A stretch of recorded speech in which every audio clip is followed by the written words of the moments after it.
Hello and welcome to today's video where I would like to define what fascism actually is. I've seen a lot of misinformation being spread around the internet the past few months about what fascism is or isn't, so I decided to make a video talking about what fascism could be defined as. Now, I want to disclaim first that it's not as simple as just saying this is fascism. Fascism is a kind of government type or regime that's different from country to country, person to person, because we've seen former fascist regimes, like, for example, Hirohito, Mussolini, Hitler, etc. There are a lot out there. And we cannot kind of like see what traits they had in common, and these are the traits that I would use to define fascism. So this is what I'm doing today. So, as I mentioned, there are a few differences between each regime because, yeah, the leaders were focusing on a few different things maybe. But all in all, these are some traits that were found similar, so I would like to list them today. Firstly, I'm going to start with nationalism. Every fascist regime is ultra-nationalist. The leaders want to put people of their own race or their own country first, and I don't think I really have to define nationalism here. I think we all know what that means. So that's that. Next of all, secondly, most fascist leaders or regimes tend to solve problems through active conflict or action. They don't seek to talk about problems and take their time. They usually want a direct, fast, quick, active solution to problems. And that is, I think, a very dangerous trait, but I don't really think we have to talk about what's dangerous here now. I think first I'm going to define all the terms. Actually made a list, so yeah. Thirdly, most fascist leaders believe in a strong central leadership. They don't want power to be distributed around multiple people or even the people in general. They want a strong central leadership, like maybe themselves, Maybe they want an authoritarian, well, authoritative figure, like themselves, maybe, or just another person, but simply, usually it's one person or a small group of people who have the power and the leadership. So the fourth point is they are usually anti-something. When I say anti-something, I mean, for example, anti-Marxist, anti-democratic, anti-religion, anti... Now we're coming to examples from today, anti-LGBT, like anti-immigration, stuff like this. And the reason why is to create enemies. And why do they want to create enemies? The answer to that is simply to create conflict, and with that conflict, they try to unify the people in their own country. This is a strategy that's used very commonly by fascist leaders. We can see this. They try to basically marginalize a small group of people. They blame everything on them. They don't like, well, they create a conflict around those people, or they blame them for conflict. And that is so that they could unify their own people to make them hate that one group, right? I think we can all see where this is going. It's not very nice. The fifth point is they are usually very anti-elitist. Usually their parties are called Party for the People, or yeah, People's Party, stuff like that. And why? That is so they want to appeal to a broad mass of people. They want the people, the common people, to believe that that person, that party is for them, and that party would represent the needs or the wants of like the common people, the majority of the population, right? They say they're anti-elitist because obviously they don't want people to think that they only want power for themselves or a small group of people, right? So they call themselves usually Party of the People, etc. That's another tactic that's most commonly used by fascist leaders. Now, the sixth point I would like to talk about is that fascism is usually mass politics. And with this also comes the fact that they value participation more over opinion. That means they want a lot of people to join the party. They want a lot of people, but they just want, usually, as I already mentioned before in point 3, they just usually want a small number or one person to lead the people, but they want a lot of people to be involved in that politics, in that party. However, they do not want the opinion of the people. They want a lot of people to be in the party or in that kind of regime, but they don't want the opinion of the people. They don't care. They don't care what the people actually want necessarily, right?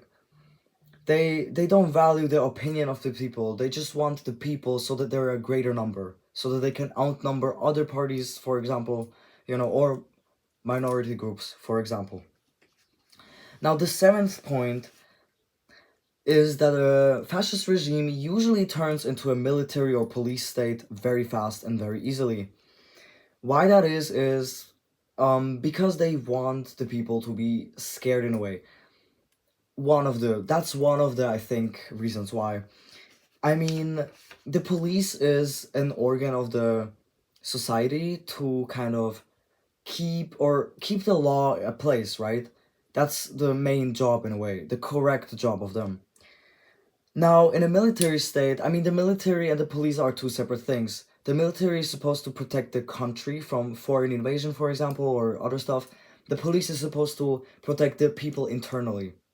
Now, when a military takes over the job of the police, that's where it gets dangerous, because suddenly you don't have the police whose theoretical on paper job is to protect the people. Now suddenly you have the military who are just a completely, in a way, different part of society, taking over the job to protect the people. Now, the question is, what is the military protecting people from inside a society, right? Here we have the answer. The anti-thingy that the politicians wanted the people to hate. Let's stick for the example with anti-Marxist. The military's job would be inside the country then to protect the people from the Marxists. Although the Marxists are still part of the society. And this is where it gets dangerous, because suddenly you have this very, very hostile kind of separation of groups where the military is supposed to protect the people from that other group. And this is just where things get really ugly, because the military's job isn't to defend people from the whole, like, it's just, you see where I'm going with this? You see where this is going? It's very bad. It is very bad. And yeah, of course, also most politicians want a police state, want a military state, because they want the people to be afraid in a way, so that they would trust the politician, or they wouldn't speak out against the politician, the leader, because if they did, the military or the police, in that case, might do something for them, or against them, if that makes sense, silence them, or worse things, So the eighth point is also a very important point. This is the point that most fascist regimes are Janus-faced. What does that mean? That means that that the leaders want, they want the people to believe that there was a glorious past, that the country was at a glorious past, they had a glorious kingdom or empire or whatever. The past was good. The past was good. But then something came, like, for example, in the example that I gave before, the Marxists, for example, right? That group, the minority or whatever, came, and now it's bad. At the moment, it's bad. But we are looking into a glorious future if you elect me, because I'm going to make the country great again. Do you see where I'm going with this? This is the definition of Janus-faced. They look at the past, saying that the past was good before change came. Then some change came, which is now. They're saying that now is bad. They use propaganda to portray the present as bad, and they blame it on that minority group. So they look into the glorious future which their leader would promise them, and make the country great again like it was in the past. Well, I don't think I have to necessarily mention an example because we all know who says this, whose quote is this, "Make America Great Again." The ninth point, and this is also the last point, is that they usually want economic self-reliance. They want to be an independent, strong country, empire, whatever. So, these are the 9 points that define fascism in a way. The video is already getting a bit long, but I think this is a very important video to make. As I mentioned, there are a few differences between each regime. For example, usually there are differences in the anti something something. For example, Hitler was very against Jews. Obviously, we know this. For example, yeah, that's an example of that. But there are other examples that are just, they have a different minority group or different part of society that they marginalize and blame for their problems, and they create conflict with. So these are the points, and I would like to thank you for listening. Please share this video. I think this is a very important video. I think we really need to understand what fascism is, and I think we really need to do something about it. But in order to do something about it, we first need to understand what it is, and that's why I made this video. I think it's really important, so please share this video. I mean, I know most people don't necessarily want to know this stuff or care, but I think they should, and I hope that somebody learned something from this, because even if it's just one person that acquired new knowledge through this video, I appreciate that, and I'm happy, because that's what I like. I like teaching people stuff. I don't want to be a teacher at school, but I like teaching people stuff through stuff like this, making videos. So I think this is a very important video. Anyway, stay safe out there. Bye bye.